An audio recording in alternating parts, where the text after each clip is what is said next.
2021ರಲ್ಲಿ ನಗರವನ್ನೇ ಬಿಚ್ಚಿ ಬೀಳಿಸಿದ್ದು ಮಾತ್ರವಲ್ಲದೆ ಜನರು ತಲೆ ತಗ್ಗಿಸುವಂತೆ ಮಾಡಿದ್ದ ಉಳಾಯಿಬಿಟ್ಟು ಪರಾರಿಯ ರಾಜ್ ಟೈಲ್ಸ್ ಫ್ಯಾಕ್ಟರಿಯಲ್ಲಿ 8 ವರ್ಷದ ಬಾಲಕಿಯ ಮೇಲೆ ನಡೆದ ಅತ್ಯಾಚಾರ ಕೊಲೆ ಪ್ರಕರಣದ 3 ಮಂದಿ ಆರೋಪಿಗಳಿಗೆ ಜಿಲ್ಲಾ ಸತ್ರ ನ್ಯಾಯಾಲಯ ಜೀವಾವಧಿ ಶಿಕ್ಷೆ ನೀಡಿ ಆದೇಶ ಹೊರಡಿಸಿದೆ.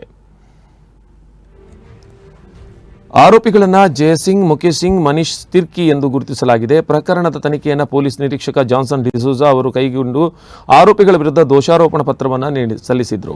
ಮೃತ ಬಾಲಕಿಯ ಕುಟುಂಬಕ್ಕೆ 5 ಲಕ್ಷ ಪರಿಹಾರ ನೀಡುವಂತೆ ಹಾಗೂ ಜೀವಾವಧಿ ಶಿಕ್ಷೆ ನೀಡಿ ನ್ಯಾಯಾಧೀಶ ಮಾನು ಅವರು ಆದೇಶಿಸಿದ್ದಾರೆ. 2021 ನವೆಂಬರ್ 21ರಂದು ಮಧ್ಯಾಹ್ನ ಊಟ ಮುಗಿಸಿ ಆಟವಾಡಲು ಒಡಹುಟ್ಟಿದವರ ಜೊತೆ ಹೊರಗೆ ಹೋದ ಬಾಲಕಿ ಉಳಿದ 3 ವಾಪಸ್ ಬಂದರೂ ಬಾಲಕಿ ವಾಪಸ್ ಬಂದಿರಲಿಲ್ಲ. ಪೋಷಕರು ಹುಡುಕಾಡಿದಾಗ ಬಾಲಕಿ ಸಂಜೆ 6 ಗಂಟೆ ಸುಮಾರಿಗೆ ಕಾರ್ಖಾನೆಯೊಳಗಿನ ಚರಂಡಿಗೆ ಬಿದ್ದಿರುವುದು ಕಂಡುಬಂದಿದೆ.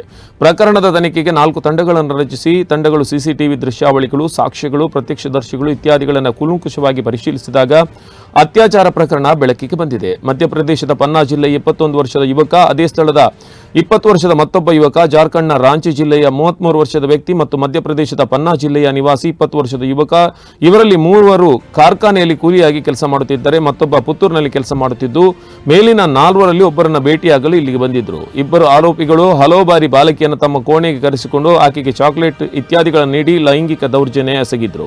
2021 ನವೆಂಬರ್ 21ರಂದು ಮಧ್ಯಾಹ್ನ ಬಾಲಕಿ ಆಟವಾಡಲು ಹೋದಾಗ ಆರೋಪಿಗಳು ಬಾಲಕಿಯ ಬಾಯಿಯನ್ನ ಬಿಗಿಯಾಗಿ ಹಿಡಿದುಕೊಂಡು ಬಲವಂತವಾಗಿ ಕೋಣೆಗೆ ಕರೆದೊಯ್ದು ನಂತರ ಸರದಿಯಲ್ಲಿ ಅತ್ಯಾಚಾರ ಎಸಗಿದ್ದಾರೆ. ರಕ್ತಸ್ರಾವ ಮತ್ತು ನೋವಿನಿಂದ ಬಾಲಕಿ ಜೋರಾಗಿ ಅಳುತ್ತಿದ್ದಾಗ ಒಬ್ಬ ವ್ಯಕ್ತಿ ಅವಳನ್ನು ಕೊಚ್ಚಿ ಸಾಯಿಸಿದ್ದು ಈ ವಿಚಾರ ತನಿಖೆ ವೇಳೆ ಹೊರಬಂದಿದೆ.